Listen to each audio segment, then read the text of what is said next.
Welcome back, everybody. Well, the Obama administration's effort to prove that it is doing all it can to fight the oil spill in the Gulf may be doing more harm than good. At least that's according to Congressman Issa, the ranking Republican on the House Oversight Committee. To talk more about the report titled How the White House Public Relations Campaign on the Oil Spill is Harming the Actual Cleanup, let's bring in Congressman Issa live from Capitol Hill. Representative Issa, good to have you here with Matt and me. I mean, Thanks, Carol. Let me ask you, first of all, why issue this report? Are you really seeing such discrepancies out there?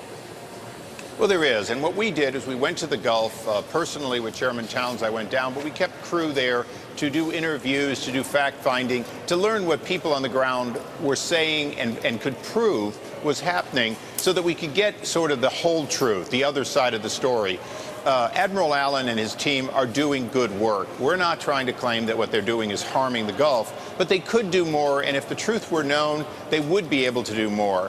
When you look at assets that are not being applied but are claimed that everything's being done, if people understood more of the assets that weren't being applied and why, there'd be public support around the country to do more. So that's where the PR spin of we're doing everything gets in the way of, no, you're not doing everything. There are vessels and capabilities that are offline today that they just simply don't want you to know are offline. So figures have been exaggerated. For example, we showed that at one time 140 skimmers were claimed when, in fact, after a perished leader pushed back, he finally got the honest answer, 31 were currently could be accounted for and deployed. Why is that, Congressman Issa? I mean, I'm always surprised when I hear the president or the administration saying that BP needs to throw more boom down there. Why doesn't Admiral Allen just take over, bring in the military, put the full force of the American taxpayers' dollars behind that, and then send BP the bill after?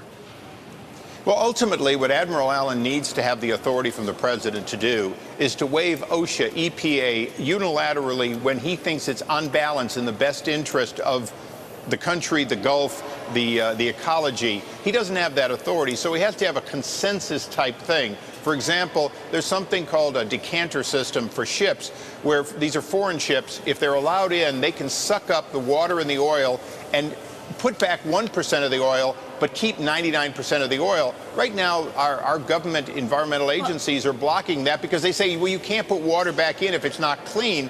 Well, that's ridiculous. It's a lot cleaner than it was. But that kind of thinking is slowing down the process. But do you really believe that the administration is going to try and do things that won't work towards cleaning up this spill? I mean, it's such a disaster, and one would think that they're going to take every move possible to clean it up as quickly as they can. I mean, do you really think they're making moves and taking moves to prevent it?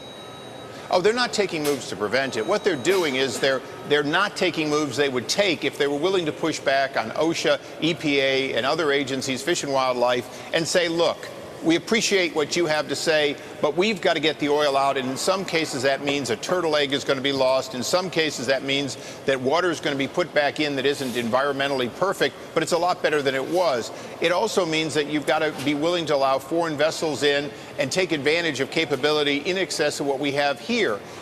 The not being honest that everything is not being applied, or saying everything's being applied when it isn't, is getting in the way of that. The positive spin by the administration, the embellishment, is not uncommon. It's the exact same thing you saw in the last administration. But it's got to stop if we're going to get more assets in place, and if Admiral Allen is going to be given the real ability to do everything that could be done. All right, Representative Issa, thanks so much for joining us. Darrell Issa coming to us from Washington. Have a fantastic 4th of July weekend.